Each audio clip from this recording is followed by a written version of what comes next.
So you've probably seen this guy all over YouTube, Instagram, or TikTok. If you've seen any of his content, you know he's crushing it. Now, he's got a secret method, a content strategy that is working to grow his following and his business. And in this video, we want to break down how you can replicate that strategy, but do it even easier, cheaper, without all the money that he has spent and all the time that he took to do it, because, well, maybe you could do it even faster.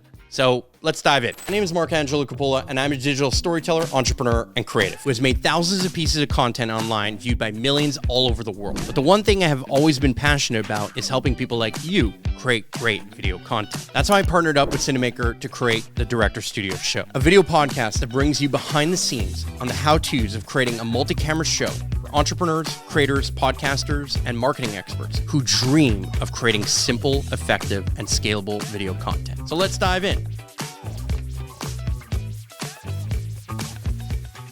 So in this episode, we wanted to talk about content strategy, how you could grow a show, how you can grow your podcast, and a bunch of other stuff. And then Kyler brought up something really important, this Alex Hormozi video that, well, I mean, okay, it speaks for itself. Let's roll the tape. I'm about to teach you a rarely used method that I used to grow my audience by 5 million people in under 24 months. And the crazy thing is 24 months ago, I had less than 10,000 followers and I knew nothing about YouTube, TikTok, Instagram, Twitter, any of these other platforms. And the reason that I was able to catapult to, a top 1% creator in that 24-month period is using this method that for some reason no one really talks about. Now, unlike other content strategies, here's the thing. We can see the result. At the end of the day, 2 years ago, he was less than 10,000 followers. Today, he has 5 million.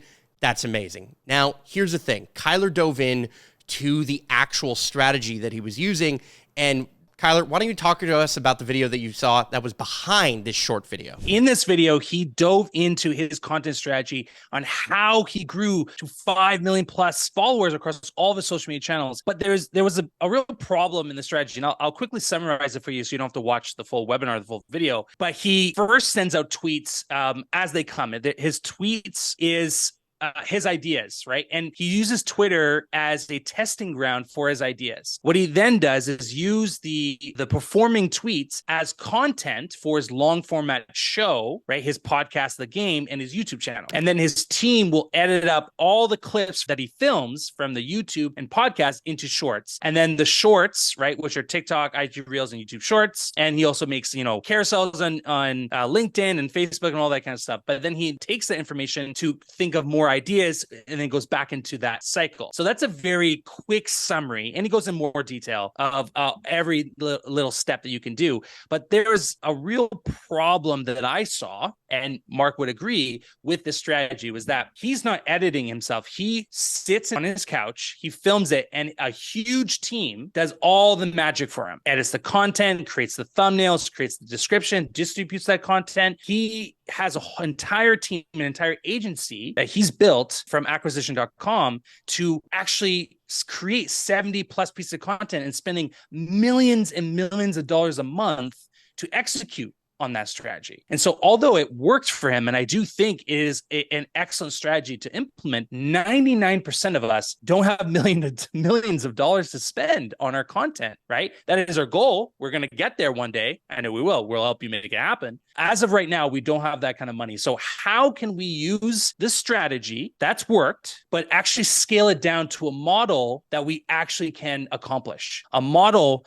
that is faster, cheaper, and a lot easier if you don't know how to make content. And this is what this episode is about. Mark is going to talk about the content pyramid. It actually came from Gary Vee, and Mark will share that a little bit more. We're going to talk about the strategy that we've used in our respective businesses and that we're using for the show to implement this strategy and get more eyeballs on this very podcast and everything we're doing involving with this brand. So without further ado, Mark, why don't you intro the content pyramid and what we'll be talking about in this episode? Okay, so I agree. You're going to have to make content, and you might want to do that with a team. You might not. But let's break down what that strategy is. And before I do that, and before I dive into this content pyramid, I do want to nod to Gary Vee, because to me, Gary Vee is kind of like the original Alex Hormozi, if you will. Although I would say that their strategy is a little bit different. Gary had this document everything, make long format content and siphon it down into smaller pieces of content. And we'll get into how he does that. He had it more from the documentation side of things, whereas I think Alex goes more on very specific topics and kind of niches into the topic and then focuses on that,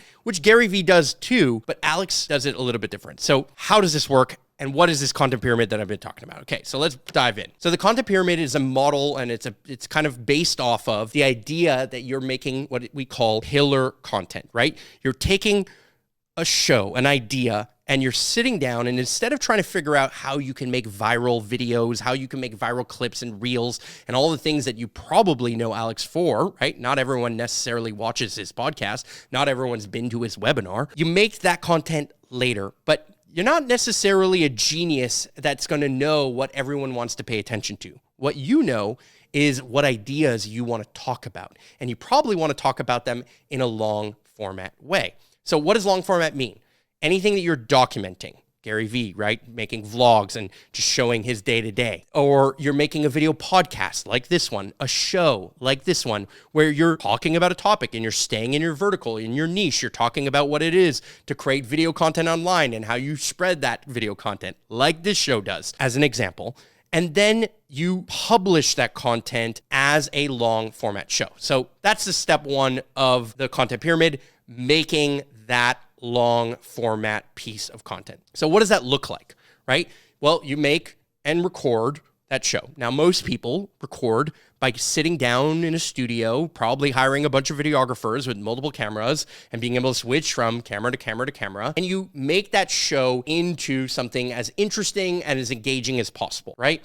So in the pyramid, you make that show and then you publish it in multiple places, right? So you publish it to, in our case, we use Anchor. Anchor is bought by Spotify. That distributes it onto Spotify's video platform, but it also distributes the audio and the show to all the other RSS feeds. Think Google Player or Apple Podcasts, think Stitcher or whatever, all these other different places where you might listen to a podcast. You also publish it on YouTube. But if you're going really far, if you're making a really good flow, you're probably going to do a little bit more, right? People like Gary Vee or others will make a blog out of it. They'll do something where they make this kind of blog and an email that promotes the show in and of itself. Maybe they make images or carousels or quote memes about what they said or what their guest said that was particularly interesting. And they also, of course, make and do the art of thumbnails. Now, the art of thumbnails is a whole episode that we will get to at some point in our show, in the future of our show, but not in this episode. So you make that pillar piece of content, you document, you make the podcast, you created it, and then you make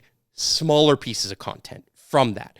Why? Why are you going to take a longer format show and repurpose it into articles, memes, images, quotes, and vertical video and clips? And what does that look like? Well, our strategy for this very show is fairly simple. Take the long format show, make clips. Those clips come with thumbnails. Now, when I say clips, what I mean is YouTube. Think YouTube. There's a topic, there's an idea, there's an episode that was made. But in that episode, you had multiple shorter ideas or shorter topics that you might have covered. Making clips, well, where the idea starts, where the idea ends, you cut.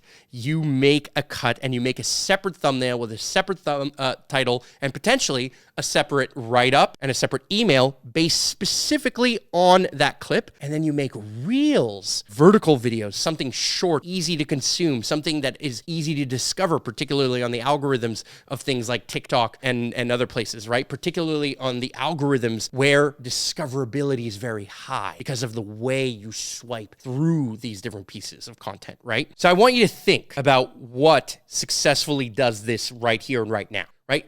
Who promotes a long format show? Think a movie. And how do they get you to the movie? How do they get you to show up into that movie theater and to watch that movie in the theater or on Netflix? Well, you probably watched a trailer. You probably watched a sizzle reel, or you probably watched something that enticed you to say, this is the content I want to dive into. Unless I met you in real life, why would I want to watch your 3-hour-long podcast? Why would I want to dive into a topic that, even if the topic might interest me, it's in my niche, it's something I'm listening to or I'm interested in at this very moment? Would I go up to somebody on the street and ask them for an hour of their time? Would I ask them for 3? Would I ask them for 30 minutes? No, I'd probably say, hey, do you have 5 minutes? Do you have 2 minutes? Do you have a minute? Do you have 30 seconds to pay attention to what it is that I would like to talk to you about? If they say yes to that, then they'll probably say yes to your next thing, clips, your slightly longer short, formats. Now, how long should a clip be? Doesn't really matter. I think it should really focus on starting where the story starts and ending where the story ends, where that topic is relevant and clear. Now, I like to think about what I call headline content and help content being the best possible places where you can make a clip. Headline content is something that happened in reality, in day-to-day life, where you have a comment about it. And help content is the kind of content that you would make if you had a very specific problem that you might have covered in a longer format show, but you covered in only 5 minutes of that show, right? You covered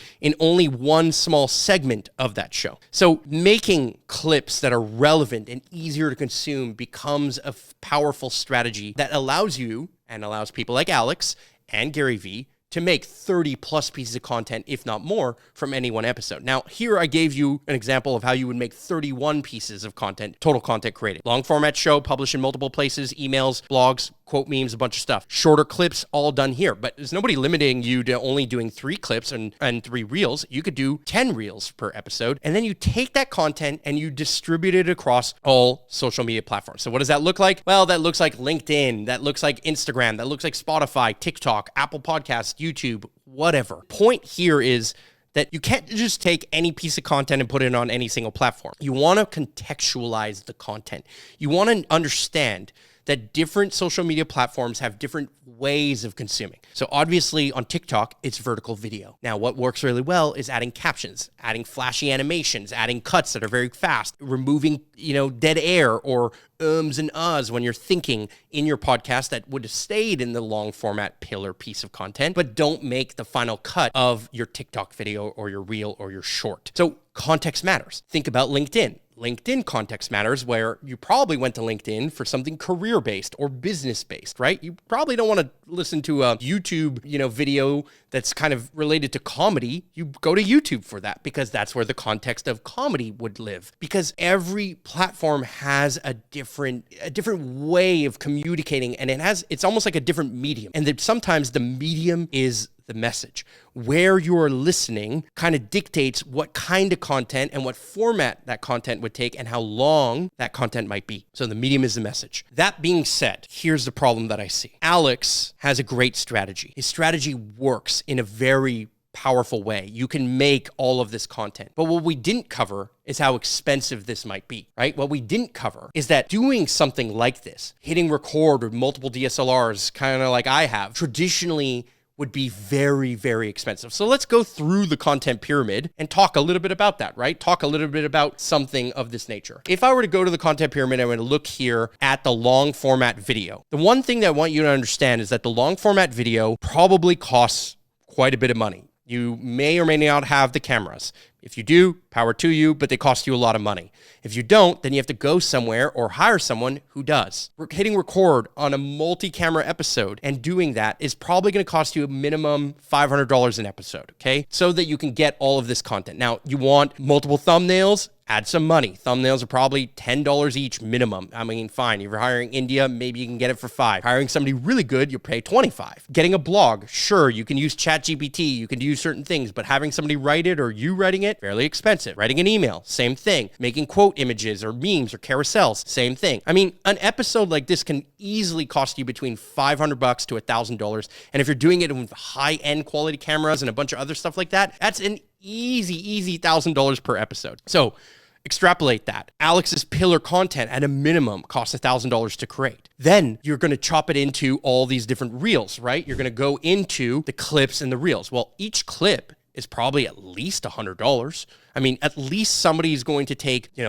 2-3 hours at $25 an hour minimum edit your clip and then pay somebody to make the thumbnail, pay somebody to make the reels and the write-ups and the emails and all these different things, your ability to make an enormous amount of content is going to cost you an enormous amount of money. Unless you're willing to kind of go a little bit further into your process of setting up your studio, setting up your space, setting up your ability to record pillar content in a very consistent way. So what do I mean by that? Well, this show is constantly recorded and I'm cutting between the different cameras. I just did it right there. This camera right over here, this camera right over there, using the power of Cinemaker and the power of live editing. Now, let me explain that in a second. But this show is recorded and edited while I'm speaking. I am saving an enormous amount of time and energy by doing this in a live editing format way, but I'm also doing it consistently in the same location. Same lights, same cameras, same setup, same mics, same, soundboard and systems. Everything is completely dialed in so that I can hit record, reduce the time, energy,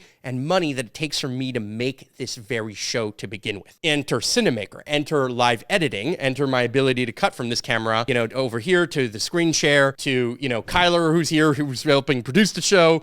And back to me, live editing is, again, my ability to cut the show as I'm speaking. Now, people like Joe Rogan do this. They use a lot of big, expensive equipment. I think in his case, he's using something called the TriCaster. Now, I don't know how much a TriCaster runs, but maybe, Kyler, you can pull up, a flash card of what that might look like. But it's thousands and thousands and thousands of dollars, and it's a very expensive way of doing it. But Cinemaker enables me to be able to do it very quickly, very affordably through an app. Now, I won't explain how live editing works. I won't explain that because that's something we're going to cover in the next episode. But what I will say is that for the most part, Alex's strategy required a team, a marketing agency, or an internal team that he built. Probably hired a strategist, someone like me, that's costing him thousands of dollars a month on retainer. Probably hired a video editor that's also costing him thousands of dollars a month on a retainer, if not multiple video editors, because there's no way you're pumping out 70 pieces of content without paying multiple people to be able to do it in a very timely manner. Same with your emails, same with your blogs, same with your funnels and all the things that go behind your ability to make content quickly is the name of the game. But the strategy of the content pyramid, this flow of making content, starting at the top, going into the multiple pieces and publishing it in the multiple places, siphoning it down into these different clips, and then publishing it on all these different social channels, that's the secret. That's the best way to make content. And if you can reduce the friction, if you can reduce the costs, if you can edit live, if you can use those editors to publish and export all the formats for all the different shows, and you can contextualize that content, well, then I believe you can crush it. That's the strategy. That's the secret. That's what you need to do. And that's what this show is meant to teach you. So anyway, if you want to know how live editing works, you want to know the power of Cinemaker, subscribe to this channel and tune into the next episode.